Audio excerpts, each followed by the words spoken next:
Sandur TV ಸಮಸ್ತ ವೀಕ್ಷಕರಿಗೆ ನಮಸ್ಕಾರ. ನಾನು ರಾಮು ಅರಕೇರಿ. ಫೆಬ್ರವರಿ 28ರಿಂದ 3 ದಿನಗಳ ಕಾಲ ಈ ಬಾರಿಯ ಹಂಪಿ ಉತ್ಸವ ನಡೆಯುತ್ತಿದೆ. ಉತ್ಸವವನ್ನು ಮುಖ್ಯಮಂತ್ರಿ ಸಿದ್ದರಾಮಯ್ಯನವರು ಉದ್ಘಾಟಿಸಲಿದ್ದಾರೆ. ಈ ಬಾರಿಯ ಉತ್ಸವದಲ್ಲಿ 4 ಲಕ್ಷಕ್ಕೂ ಅಧಿಕ ಜನರು ಪಾಲ್ಗೊಳ್ಳುವ ನಿರೀಕ್ಷೆಯನ್ನು ಹೊಂದಲಾಗಿದೆ. ಉತ್ಸವದ ಮೊದಲ ದಿನ ವಿಜಯನಗರ ಜಿಲ್ಲೆಯ ವಿವಿಧ ಗ್ರಾಮಗಳಿಂದ ಜನರು ಆಗಮಿಸಲು 250 ಬಸ್ಗಳ ವ್ಯವಸ್ಥೆ ಮಾಡಲಾಗುತ್ತಿದೆ. ಜೊತೆಗೆ ಹೊಸಪೇಟೆಯಿಂದ ಹಂಪಿಗೆ 40 ಬಸ್ಗಳು 3 ದಿನಗಳ ಕಾಲ ಸಂಚರಿಸಲಿವೆ. ಪ್ರತಿ ವರ್ಷದಂತೆ ಈ ಬಾರಿ ಕೂಡ 4 ವೇದಿಕೆಗಳಲ್ಲಿ ವಿವಿಧ ಕಾರ್ಯಕ್ರಮಗಳು ಜರುಗಲಿವೆ ಎಂದು ಜಿಲ್ಲಾಧಿಕಾರಿ MS ದಿವಾಕರ್ ಮಾಹಿತಿ ನೀಡಿದ್ದಾರೆ.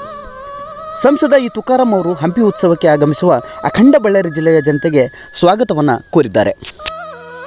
ನಮಸ್ಕಾರ.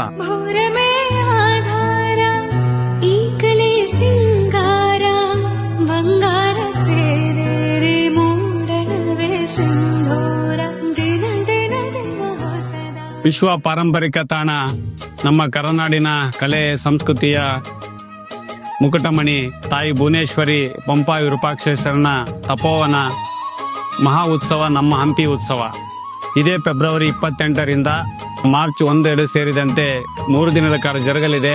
ಹಂಪಿ ಉತ್ಸವವು ಜನೋತ್ಸವವಾಗಿ ಆಚರಿಸೋಣ, ಸಂಭ್ರಮಿಸೋಣ. ಇದು ನಮ್ಮ ನಾಡಿನ ಅಖಂಡ ಜಿಲ್ಲೆಯ ಹಿರಿಮೆ. ತಾವೆಲ್ಲರೂ ಬಂದು ಕಾರ್ಯಕ್ರಮದಲ್ಲಿ ಭಾಗವಹಿಸಿ ಜನೋತ್ಸವವಾಗಿ ಆಚರಿಸೋಣ ಅಂತ ತಮ್ಮೆಲ್ಲರಿಗೂ ಸುಸ್ವಾಗತವನ್ನು ಕೋರುತ್ತೇನೆ.